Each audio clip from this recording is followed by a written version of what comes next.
حرام کی کمائی ایک بہترین تحریر۔ شروع سے آخر تک ایک بار سنیے اور پڑھیے اور اپنے عزیزوں و قریب کو بھی سنائیے، دل کی کیفیت بدل جائے گی انشاءاللہ تعالی۔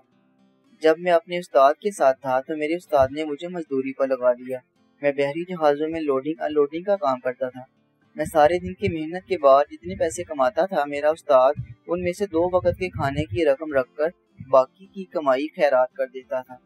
میں نے ایک دن اپنے استاد سے اس حکمت کی وجہ پوچھی تو وہ مسکرا کر بولے، تم 11 مہینے یہ کام کرو، میں تمہیں اس کے بعد اس کا جواب دے دوں گا۔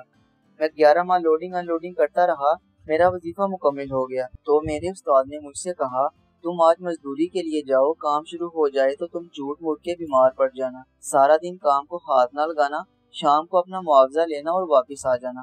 میں نے اپنے استاد کے حکم پر عمل کیا۔ میں سارا دن پیٹ میں درد کا بہانہ بنا کر لیٹا رہا، شام کو معاوضہ لیا اور استاد کے پاس آ گیا۔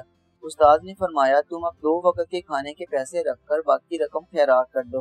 آپ یقین کریں وہ 11 ماہ میں پہلا دن تھا جب میرا دل خیرات کو نہیں چاہ رہا تھا۔ میں نے اس دن خوب سیر ہو کر کھانا کھایا لیکن میری بھوک ختم ہی نہیں ہوئی۔ میں نے اس رات پہلی مرتبہ اپنے کمرے کی کنگھی لگائی۔ میں گھوڑے بیچ کر سویا لیکن میری نیند مکمل نہیں ہوئی۔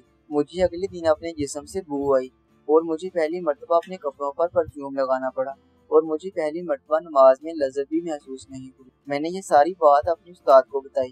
وہ ہنس کر بولے، بیٹا یہ حرام کا مال ہے، حرام آپ کی زندگی کی تمام نعمتوں کا جوہر اڑا دیتا ہے، آپ انسان سے جانور بن جاتے ہیں۔ میرے استاد نے مزید یہ بتایا، حرام ہمیشہ آپ کی بھوک بڑھاتا ہے، یہ آپ کی نیند میں اضافہ کرتا ہے، یہ آپ کا دل تنگ کر دیتا ہے اور آپ کی سوچ کو چھوٹا کر دیتا ہے، یہ آپ کی نیند کو پھیلا دیتا ہے اور یہ آپ کی روح سے سکون کو کھینچ لیتا ہے۔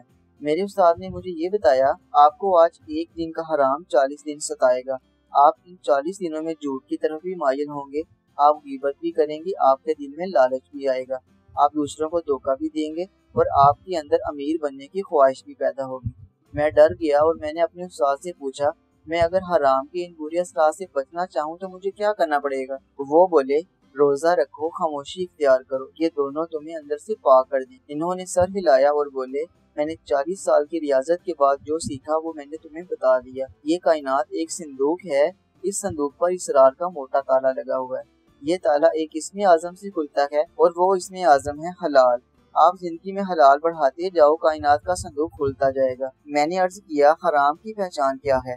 وہ بولے، دنیا کی ہر وہ چیز جسے دیکھنے، سننے، چکھنے اور چھونے کے بعد آپ کے دل میں لالچ پیدا ہو جائے، وہ حرام ہے۔ آپ اس حرام سے بچو، یہ آپ کے وجود کو قبرستان بنا دے گا، یہ آپ کو اندر سے اجاڑ دے گا، تباہ کر دے گا، یہ آپ کو بے جوہر کر دے گا، بے قیمت کر دے گا، اپنے گھر میں، اپنے پڑوس میں اور پوری دنیا میں۔ پھر معاشرے میں آپ کی کوئی اہمیت ہی نہیں رہے گی اور آپ کے چہرے کی رونق ختم ہو جائے گی۔